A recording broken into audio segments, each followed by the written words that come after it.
Assalamualaikum warahmatullahi wabarakatuh. Sampurasun wargi Jawa Barat. Salam jumpa dengan saya Rati Asriani dalam Insight Jawa Barat. Selama 30 menit ke depan, saya akan menemani Anda dengan beragam informasi menarik. Olahan mie di Bandung ini unik dan tidak biasa. Mie diracik dengan saus keju dan dibakar di atas tembikar. Aroma keju bakar dan juga mie bersatu padu saat disantap.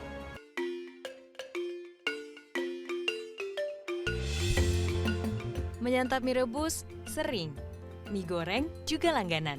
Bagaimana kalau mie bakar? Mungkin sedikit terdengar asing. Apalagi mie dibakar menggunakan saus keju. Lihat nih prosesnya. Masukkan saus keju, minyak, bubuk kaldu ayam, dan air kaldu. Semua bumbu dimasak dan dibakar. Sambil menunggu, rebus mie-nya hingga setengah matang. Lanjut, masukkan mie, satukan dengan bumbu. Mie bakar keju disajikan bersama pangsit, udang kecil, dan ayam suwir. Jadi sebelumnya kan di sini tuh kita mie-nya itu prosesnya itu dibakar di atas tembikar. Identiknya itu kan mie-nya pedas-pedas. Jadi kita ngeluarin mie terbaru yaitu saus keju.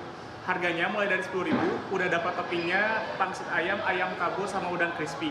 Respon dari customernya lumayan cukup banyak buat yang varian baru yang saus keju, Kak.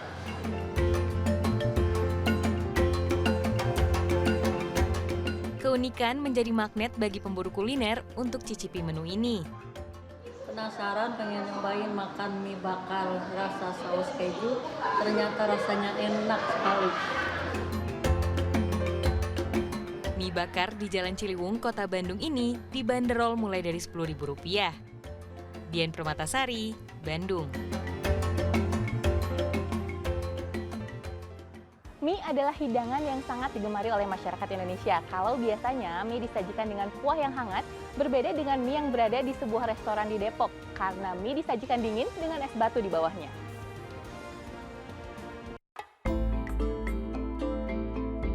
Bosan dengan menu mie yang itu-itu saja? Coba dengan rasakan sensasi hidangan mie dingin. Kuliner mie dingin ini biasanya menjadi makanan favorit orang Jepang di kala musim panas, sehingga dianggap cocok dinikmati saat cuaca sedang panas. Sekilas, makan ini seperti mie ayam pada umumnya. Namun, mie yang disajikan ini merupakan olahan mie yang matang setelah direbus, didinginkan menggunakan air normal untuk menurunkan suhu. Setelah itu, mie pun direndam di air dingin yang terdapat batu es di dalamnya. Untuk menjaga suhu agar tetap dingin, penyajiannya pada piring menggunakan lapisan kayu yang di atasnya sudah diletakkan batu es. Lalu, mie diletakkan di atas batu es tersebut. Untuk menambah kenikmatan dan tidak mengurangi khas mie yang hangat, mie dilengkapi dengan saus somen yang kental dengan rasa jahe dan irisan daun bawang. Iya, soalnya saya penasaran kan, ada mie dingin gitu. Katanya sih enak, udah gitu ada jahenya jadi bikin anget gitu. Walaupun dingin tapi ada jahenya jadi enak aja, penasaran. Agak berbeda ya Mbak biasanya? Iya, beda sama mie yang lain. Jadi mie dingin itu adalah khas dari mie yang berasal dari negara Jepang. Nah, ketika mie dingin itu hanya disajikan di restoran-restoran ketika musim panas. Hidangan mie dingin yang bisa ditemui di daerah Cimanggis ini juga diklaim bisa menyegarkan tubuh loh. Anda penasaran? Fahmi Febrian, Depok.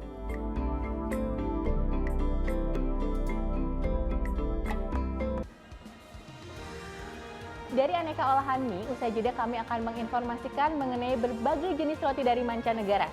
Jangan kemana-mana, kami segera kembali.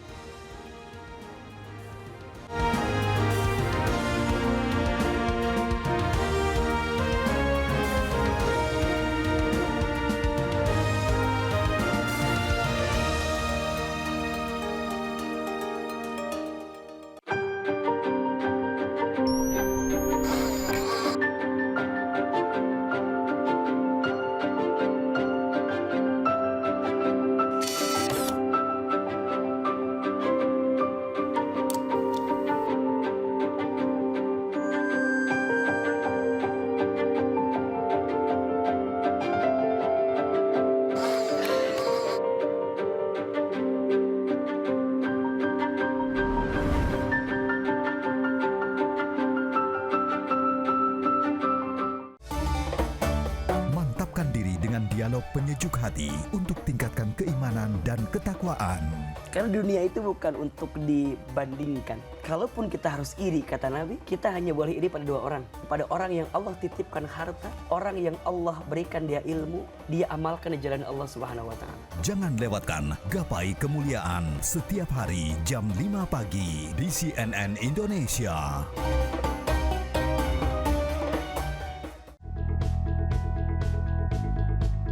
Menemani pagi Anda, dapatkan ragam informasi terkini seputar Jawa Barat. Gubernur Jawa Barat Ridwan Kamil beserta istri, Atalia Praratya berkemas barang-barang pribadi yang masih tersisa di rumah dinas Gedung Pakuan, Bandung. Jangan lewatkan CNN Indonesia Jabar Today, Senin sampai Jumat jam 8:30 pagi di CNN Indonesia Jawa Barat.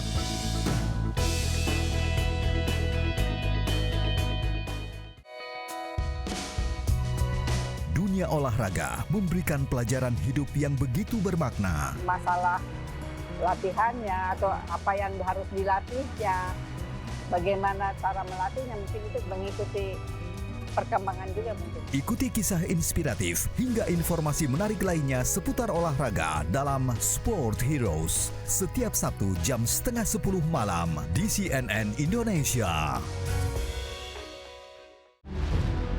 Mengabarkan berbagai peristiwa yang terjadi di Indonesia dan dunia, dilaporkan secara langsung dari lokasi kejadian dengan sumber terpercaya. Kementerian Pekerjaan Umum dan Perumahan Rakyat memulai penyiapan lahan atau land clearing dan juga pembangunan rumah bagi warga yang akan direlokasi. Saksikan CNN Indonesia News Report Senin sampai Jumat jam 1 siang live di CNN Indonesia.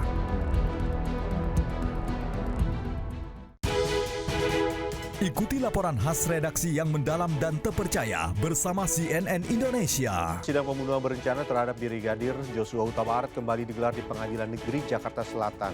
Jadikan sore Anda lebih berkualitas dengan rangkaian kejadian penting yang sedang hangat diperbincangkan.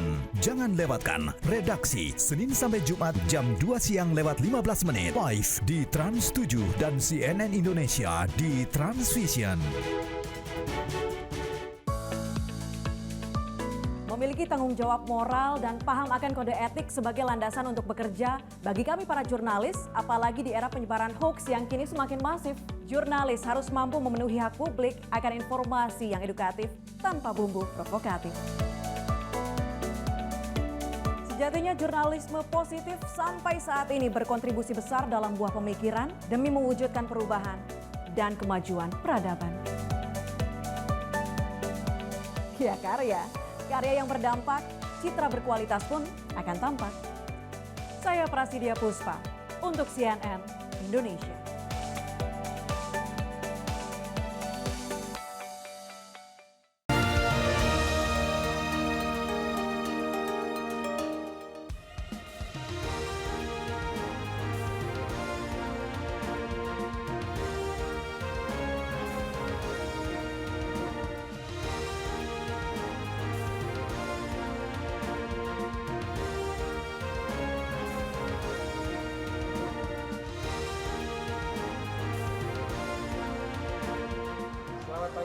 Selamat pagi, saya mau pesan opera cake. Baik. Sama kalau recommended minumnya apa ya? Carrots Lemons ya, by Haris itu adalah merupakan detox juice yang sangat direkomendasikan di pagi hari, terutama untuk imun tubuh kita. Oh boleh, itu satu ya? Baik, ditunggu ya. Ya, makasih. Terima kasih Anda masih bersama kami dalam Insight Jawa Barat. Dua menu ini asalnya dari benua Amerika, pilih cheese stick dari Amerika dan juga burrito dari Meksiko. Di Kota Kembang, dua menu ini diracik dalam satu santapan.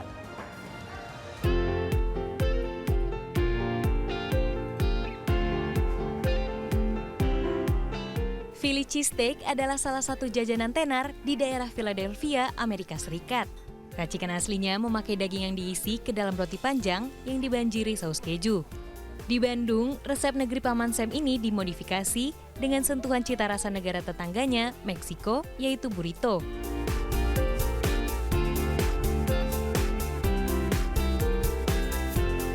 Bedanya, daging yang digunakan di sini adalah daging ayam yang sudah digoreng lalu dipotong. Daging ayam lalu disimpan di atas adonan burrito pengganti roti. Saus alpukat diberikan di atasnya dengan olahan makaroni saus keju. Kemudian sayuran kol dan wortel diberikan. Terakhir, semua disiram dengan saus keju ala Philly cheesesteak.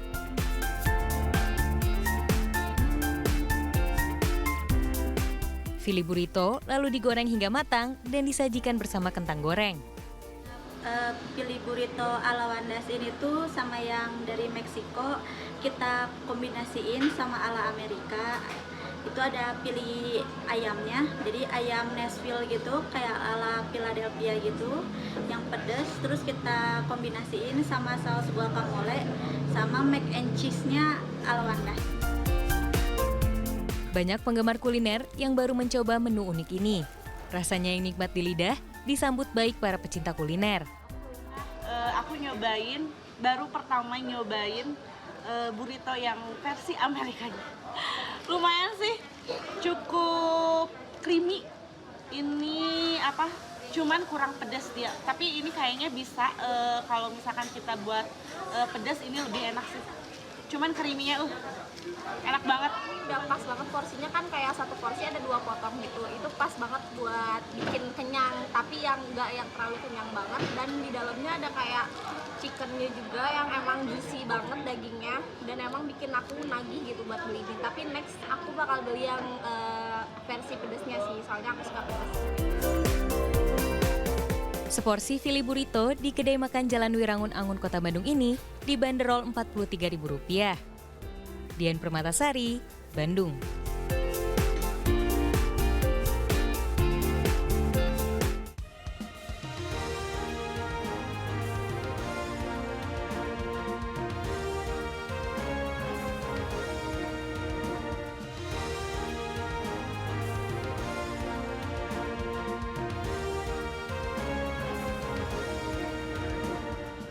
Terima kasih. Roti merupakan hidangan yang diminati oleh banyak kalangan. Nah, ada beragam jenis roti khas dari berbagai negara dengan cita rasa dan juga penyajian yang berbeda. Apa saja? Berikut liputannya.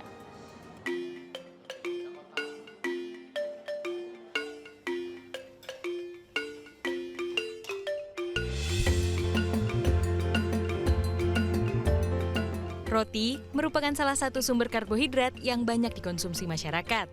Cita rasanya yang lezat membuat panganan ini disukai banyak kalangan, baik tua maupun muda. Ada beragam jenis roti yang menjadi ciri khas dari suatu negara, tentunya dengan cita rasa dan penyajian yang berbeda-beda. Negeri ginseng Korea Selatan misalnya, memiliki sejumlah roti khas dengan cita rasa manis maupun gurih. Ada uyupang atau roti susu yang lembut, injol mipang atau roti mochi, hingga manelpang atau roti bawang. Roti-roti ini bisa ditemui di salah satu kafe di kawasan Inggit Garnasi, Bandung. Rata-rata, roti Korea terbuat dari tepung terigu, telur, margarin, gula pasir, susu cair, dan krim. Bahan-bahan yang digunakan merupakan bahan premium yang diimpor langsung dari Korea. Bahan tersebut dicampur dan dimasukkan ke mixer hingga membentuk adonan yang lembut. Adonan kemudian dibiarkan selama 15 menit hingga mengembang. Setelahnya, adonan dipotong kecil hingga berbentuk bulat, serta diisi aneka topping seperti mochi, daging hingga keju. Adonan kemudian dimasukkan ke mesin pengembang adonan roti selama sehari, hingga roti siap dipanggang di oven. Jadi lebih lembut, lebih beda lah, mungkin ada sedikit sama orang lain. Kita nyiapin dulu bahan kering, udah bahan kering masuk, bahan basahannya ya seperti telur, susu. Terus, nah itu tadi kayak ada adonan yang dibikin hari ini dipakai besok. Nah itu mungkin perbedaannya antara roti kita dan roti yang lain. Sementara dari India ada roti prata. Roti berbentuk pipih atau datar ini menjadi salah satu sajian yang cukup populer termasuk di Indonesia. Di kota Bandung, roti yang bentuknya mirip dengan roti canai ini bisa ditemui di toko roti di kawasan Tubagus Ismail Raya. Cara membuatnya cukup simpel. Adonan dari campuran terigu, telur, mentega, gula, dan garam direndam di dalam minyak terlebih dahulu. Setelah itu, adonan dipipihkan dan diberi topping rasa seperti coklat, almond, atau keju. Adonan kemudian dituang pada cetakan dan dipanggang di wajan panas hingga matang. Di negara asalnya, roti prata biasa dimakan langsung ataupun dengan pelengkap seperti kari. Ini jika dilihat sekilas, memang roti prata ini hampir mirip dengan roti canai ya, dari segi bentuk maupun dari segi tekstur. Namun bedanya, jika roti canai biasanya memiliki cita rasa plain, untuk roti prata sudah memiliki cita rasa tersendiri seperti manis ataupun gurih.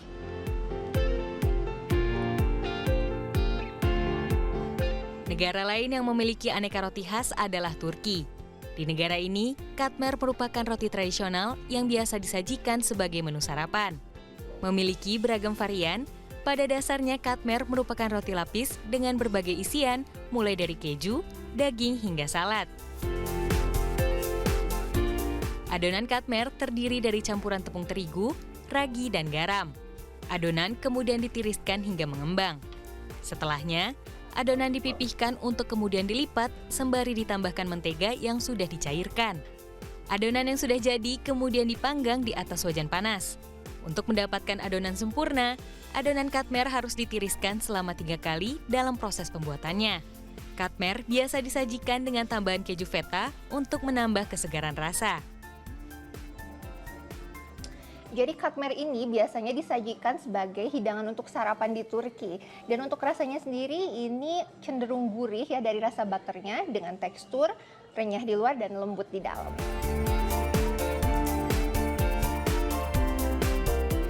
Bagi warga Turki, roti merupakan hidangan utama pada waktu makan. Sehingga Turki memiliki banyak varian roti tradisional. Selain katmer, ada juga roti khas lain seperti yufka, pide, bazlama, hingga Trabzon ekmeği. I think in villages and so katmer and yufka is more regular because the ladies in the village and so they make themselves. And yeah. And then in cities, this we use a lot in Ramadan, pide, somon daily. Trabzon ekmeği is in the north region from Turkey, very regular, but lately it's seen everywhere. Hidangan khas Turki ini menarik minat para pecinta kuliner. Coba-coba tadinya, pas lihat gitu kan ya udah gitu. Nyoba aja gitu ke sini, pas dicoba enak, pas banget gitu dari lidah-lidah saya gitu kan. Menurut ahli gastronomi dari Universitas Pendidikan Indonesia, budaya makan roti mulai masuk ke Indonesia pada masa pemerintahan Hindia Belanda. Dari sejak pada pemerintahan Hindia Belanda mulai tumbuh pengaruh budaya makan roti di masyarakat Indonesia, kemudian juga bahkan ada inovasi-inovasi menyesuaikan dengan konsumsi roti dengan ketersediaan dan juga metode memasak yang ada di Indonesia juga. Di Indonesia sendiri industri roti mulai jalan tahun sekitar tahun 1881 tuh. Itu di Solo sudah ada ya roti juga. Dalam perkembangannya, aneka jenis roti mulai bermunculan di Indonesia, termasuk beragam roti mancanegara seiring terjadinya pertukaran budaya. Tim Liputan CNN Indonesia.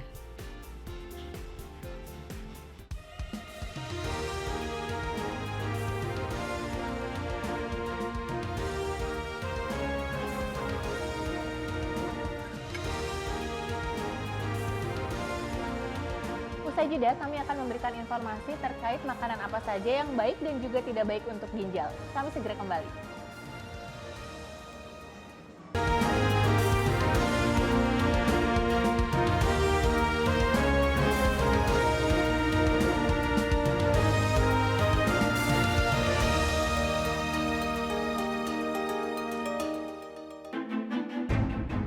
Gali wawasan seputar dunia bisnis dan ekonomi, serta analisa perkembangan pasar sebagai referensi dalam berinvestasi.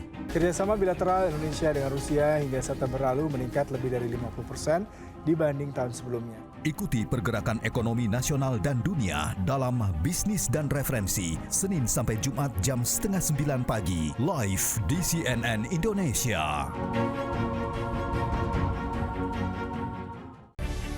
CNN selalu mendorong demokrasi ke arah yang lebih baik melalui kerja jurnalistik yang independen. Menyajikan fakta politik seutuhnya menjadi referensi publik sebelum membuat keputusan politik. Saya Elvira Khairunisa untuk CNN Indonesia, kanal pemilu terpercaya.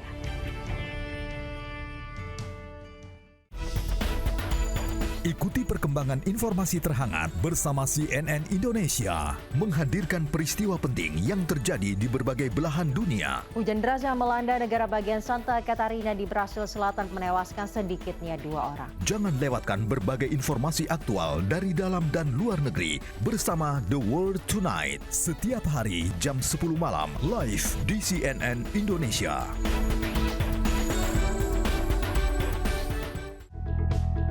Menemani pagi Anda, dapatkan ragam informasi terkini seputar Jawa Barat. Peristiwa kebakaran hebat melanda gedung Bapelitbang Kota Bandung. Peristiwa kebakaran ini diduga berasal dari percikan las dari pekerja yang tengah memasang rangka baja ringan. Jangan lewatkan CNN Indonesia Jabar Today, Senin sampai Jumat jam setengah 9 pagi di CNN Indonesia Jawa Barat.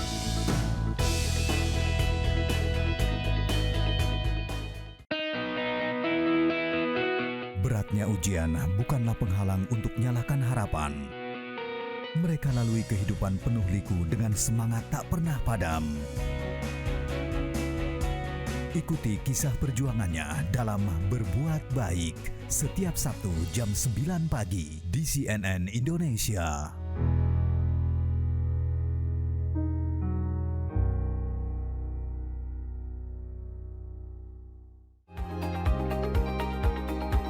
Kotak suara menyimpan suara pemilih, integritas, dan kejujuran yang mengantar kotak ini menentukan penyelenggaraan pemilu yang terpercaya dan akhirnya menghasilkan pemimpin yang berkualitas. Saya Heranov Al-Bashir untuk CNN Indonesia, kanal pemilu terpercaya.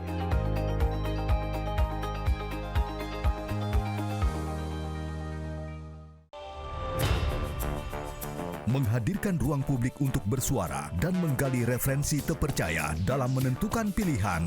Anda, Komisioner KPU, di atas sana tidak mendengar ya ada informasi itu? Kalau memang itu tidak benar, ya kita tunjukkan bahwa itu tidak benar. Harapannya dari Partai Umat, ini seperti apa? Kalau memang nanti akhirnya tidak memenuhi syarat, terus bagaimana? Ikuti perbincangannya dalam Political Show setiap Senin jam setengah 9 malam, live di CNN Indonesia.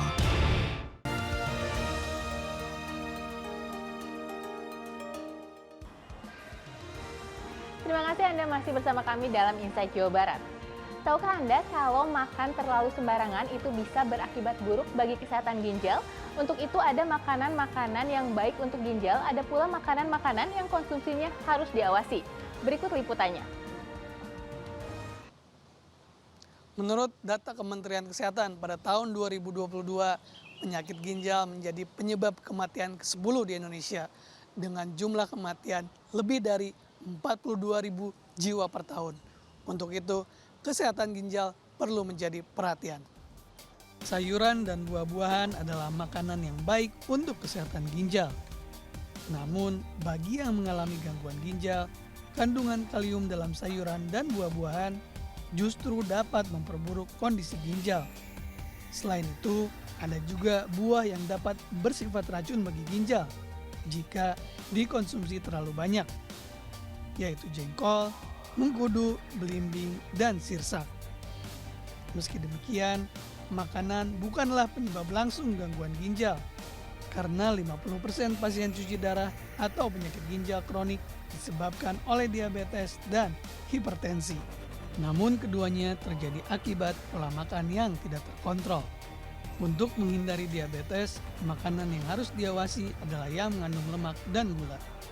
Lemak biasanya terdapat pada daging merah dan makanan yang diproses menggunakan minyak sawit. Sementara gula diantaranya terdapat pada nasi dan makanan manis lainnya. Sementara untuk menghindari hipertensi atau tekanan darah tinggi, yang harus diperhatikan adalah menjaga asupan garam. Sayangi ginjal dengan cara menjaga berat badan dalam batas normal, kemudian kurangi konsumsi garam, kita merujuk pada anjuran WHO ya, supaya di tahun 2025 yang sebentar lagi ini kita dapat membatasi asupan garam satu orang hanya 1 sendok teh peres ya, sekitar 5 gram garam per orang per hari. Dengan menjaga kesehatan ginjal, sisa metabolisme dalam tubuh terbuang dengan baik dan keseimbangan cairan dalam tubuh dapat terjaga. Sebagai upaya untuk menjaga fungsi ginjal, diperlukan deteksi dini gangguan ginjal dengan cara pemeriksaan kreatinin dan urin secara rutin. Jadi kalau di urin dia ketemu ada protein atau ada sel darah merah, ya kan, atau kreatinin sedikit tinggi dibandingkan nilai normal, kita udah harus hati-hati dan sebaiknya berkonsultasi dengan dokter. Kampanye mengenai pentingnya kesehatan ginjal mulai digalakan sejak tahun 2006 melalui peringatan Hari Ginjal Sedunia yang jatuh pada setiap tanggal 10 Maret. Ilham Nasution, Sidki Irfan, Bandung, Jawa Barat. Liputan barusan sekaligus menutup perjumpaan kita kali ini. Jangan lupa ikuti akun media sosial kami. Saksikan selalu Insight Jawa Barat di CNN Indonesia Jawa Barat setiap Senin hingga Jumat. Saya Rati Astriani pamit. Wassalamualaikum warahmatullahi wabarakatuh.